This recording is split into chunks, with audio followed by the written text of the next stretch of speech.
हाँ जी, अस्सलाम वालेकुम, वेलकम बैक चाचा जी आओ। ਤੇ ਅੱਜ ਜਨਾਬ ਰਾਤੀ ਗੱਡੀ ਵਿੱਚ ਹੀ ਸੁੱਤੇ ਆਈ। ਮੈਂ ਕਿਹਾ ਸਵੇਰੇ ਆ ਕੱਢਣੀ ਹੁੰਦੀ ਹੈ ਤੇ ਰਾਤੀ ਮੋਬਾਈਲ ਨਾਲ ਘੁਲਦੇ ਰਹੇ ਆ।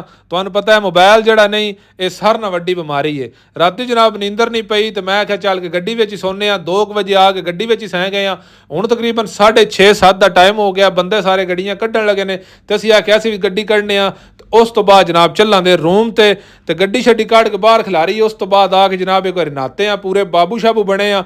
ਥੋੜੀ ਦੇਰ ਤੋਂ ਬਾਅਦ ਜਨਾਬ ਰੂਮ ਤੇ ਆ ਗਿਆ। ਅਦੀਲ ਦੀ ਹਾਲਤ ਵੇਖੋ। ਜੇ ਹਾਲਤ ਹੁੰਦੀ ਹੈ ਡਰਾਈਵਰਾਂ ਦੀ। ਪਾਕਿਸਤਾਨ ਆਦੇ ਨੇ ਉੱਥੇ ਟਰਾਲਾ ਚਲਾਉਂਦੇ ਨੇ ਤੇ ਨਾਲ ਜਨਾਬ ਬੈਠੇ ਆਏ ਤੇ ਸ਼ਾਹ ਹੋਰੀ ਵੀ ਆ ਗਏ ਨੇ। ਫੋਨ ਇਹਨਾਂ ਨੇ ਕੀਤਾ ਆਓ ਕੋਈ ਗੱਪਸ਼ਪ ਮਾਰੀਏ ਤੇ ਜਨਾਬ ਆ ਕੇ ਸ਼ਾਹ ਹੋਰੀ ਤੁਹਾਨੂੰ ਪਤਾ ਸਾਡੇ ਨਾਲ ਹੀ ਆਏ ਨੇ, ਲੇਕਿਨ ਟਾਈਮ ਹੀ ਨਹੀਂ ਦੇ ਸਕੇ।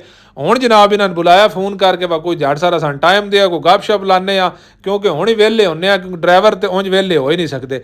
ਗੱਪਸ਼ਪ ਲਾਣੇ ਤੋਂ ਬਾਅਦ ਸਾਰਿਆਂ ਇਹ ਸਲਾਹ ਬਣਾਈਏ ਬਸ ਚੱਲ ਕੇ ਫੱਟੇ ਵੇ ਨੇ ਆਏ ਤੇ ਸੱਜੇ ਵਿੱਚ ਆਏ ਨੇ ਤੇ ਸੈਫੁੱਲਾ ਨੇ ਗੱਡੀ ਸਹੀ ਕਰਾਣੀ ਆ। ਗਰਾਜ ਵਿੱਚ ਆਇਆ ਤਾਂ ਉਹਦੇ ਨਾਲ ਹੀ ਜਾਣਾ ਹੀ ਕਿਉਂਕਿ ਟੁਰ ਕੇ ਜਵਿੰਦਾ ਨਹੀਂ, ਨਿੱਕੀ ਗੱਡੀ ਅਵੇਲੇਬਲ ਕੋ ਨਹੀਂ ਤੇ ਫਟਿਆਂ ਵਾਲੇ ਗਰਾਜ 'ਚ ਆ ਗਿਆ। ਤਿੱਕੀ ਪਾਸੇ ਫਟਿਆਂ ਦਾ ਕੋਈ ਹਾਲ ਨਹੀਂ। ਅਸੀਂ ਉਹ ਵੇਦੇ ਆਈ ਪਏ ਤਾਂ ਉਹ ਜਾਣਾ ਪਿਆ ਦਾ ਇਹ ਹੋ ਗਏ ਨੇ ਸੇਲ ਤੇ ਇਸ ਸਾਈਡ ਵਾਲੇ 3 ਰਹਿ ਗਏ ਨੇ।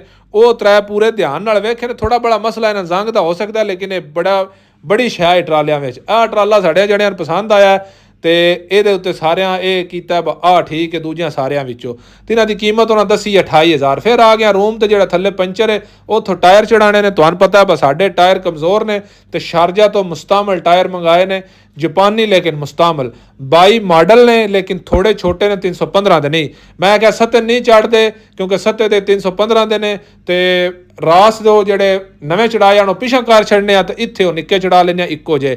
ਆ ਜਣਾ ਜਨਾਬ ਸਗਰਪੁਰੇ ਦਾ ਇਹ ਟਾਇਰ ਲੈ ਕੇ ਆਇਆ ਇਹਦੇ ਨਾਲ ਜਨਾਬ ਗਏ ਆਈ ਰਿਆਸਤ। ਆਹ ਵੇਖ ਲਓ ਰਿਆਸਤ ਦਾ ਕੰਮ। ਟਾਇਰ ਹੁਣ ਤੁਸੀਂ ਵੇਖਣਾ ਬਾ ਕੈਸੇ ਨੇ, ਬਿਲਕੁਲ ਕੰਡੀਸ਼ਨ ਵਾਈਜ਼ ਤਾਂ ਬਹੁਤ ਅੱਛੇ ਨੇ। ਚਾਈਨਾ ਦੇ ਟਾਇਰ ਚੜਨੇ ਨਾਲੋਂ ਇਹ ਟਾਇਰ ਚੜਾਉਣਾ ਚਾਹੀਦਾ, ਨਾਲੇ ਗਰਮ ਨਹੀਂ ਹੁੰਦਾ। ਥੋੜਾ ਛੋਟਾ ਲੇਕਿਨ ਇਹਦਾ ਮਸਲਾ ਕੋਈ ਨਹੀਂ, ਇੱਕੋ ਜਿਹੇ ਸਾਰੇ ਹੋਣ ਤੇ। ਇੱਥੇ ਜਨਾਬ ਟਾਇਰ ਸਾਰੇ ਗੱਡੀ ਤੋਂ ਆਫਲੋਡ ਕੀਤੇ ਨੇ ਤੇ ਉਹਨਾਂ ਜਵਾਨਾਂ ਨੇ ਆਖਿਆ ਟਾਇਰ ਚਾੜੋ। ਉਹਨਾਂ ਆਖਿਆ 20 ਦਿਰਮ 21 ਟਾਇਰ ਦੀ ਮਜ਼ਦੂਰੀ ਹੈ ਇੱਕ ਰਿਮ ਤੋਂ ਟਾਇਰ ਲਾਣੇ ਦੀ ਤੇ ਲਾਣੇ ਦੀ। ਟਾਇਰ ਜਨਾਬ ਅਸੀਂ ਚੜਾਏ ਨਾ ਵੇਖੋ ਸਾਡੀ ਕੋਈ ਹਾਲ ਨਹੀਂ, ਥੱਲੇ ਬੈਠੇ ਆ। ਆਹ ਡਰਾਈਵਰਾਂ ਦਾ ਹਾਲ ਹੈ ਤੇ ਟਾਇਰ ਚੜਾਣੇ ਤੋਂ ਬਾਅਦ ਤੁਸੀਂ ਆ ਵੇਖ ਲਓ ਇੱਕ ਵਾਰੀ। ਆਹ ਜੇ ਟਾਇਰ ਬ੍ਰਿਜ ਹੈ ਸਟੋਨ ਦਾ ਤੇ ਅੱਲਾ ਕਰੇ ਚੱਲ ਜਾਣ ਕਿਉਂਕਿ ਮੁਕੱਦਰ ਹੀ ਚੱਲਦੇ ਨੇ, ਨਸੀਬ ਚੱਲਦੇ ਨੇ। ਉਸ ਤੋਂ ਬਾਅਦ ਜਨਾਬ ਅੰਦਰ ਆ ਗਏ ਨਾ ਕੋਈ ਬਿੱਲ ਬਣਵਾਇਆ। ਮੈਂ ਕਿਹਾ ਬਿੱਲ ਦਿਓ ਸਾਡਾ। ਉਹਨਾਂ ਨੇ ਪੈਸੇ ਦੇ ਕੇ ਬਿੱਲ ਲਿਆ ਉਹਨਾਂ ਕੋਲੋਂ ਤੇ ਟਰਾਲਾ ਕੱਟਣਾ ਹੀ। ਮੈਂ ਕਿਹਾ ਨਿਰਾ ਰਾਸ ਕਿਤੇ ਜਗ੍ਹਾ ਪਿੱਛੇ ਯੂਨਿਟ ਕਰ ਲਈ ਦੀਏ ਤੇ ਰਾਸ ਜਨਾਬ ਕੱਟਿਆ ਤੇ ਅੱਗੇ ਅਦੀਲ ਦੀ ਗੱਡੀ ਲਾਈਏ ਤੇ ਆਪਣਾ ਰਾਸ ਨਿਰਾ ਡੱਡਰਾ ਕੀਤਾ। ਹੁਣ ਚੱਲਿਆ ਰੂਮ ਤੇ ਇਨਸ਼ਾਅੱਲਾ ਮਿਲਦੇ ਆ ਸੁਬਹ। ਅੱਲਾ ਹਾਫਿਜ਼। ਪਾਕਿਸਤਾਨ ਜ਼ਿੰਦਾਬਾਦ।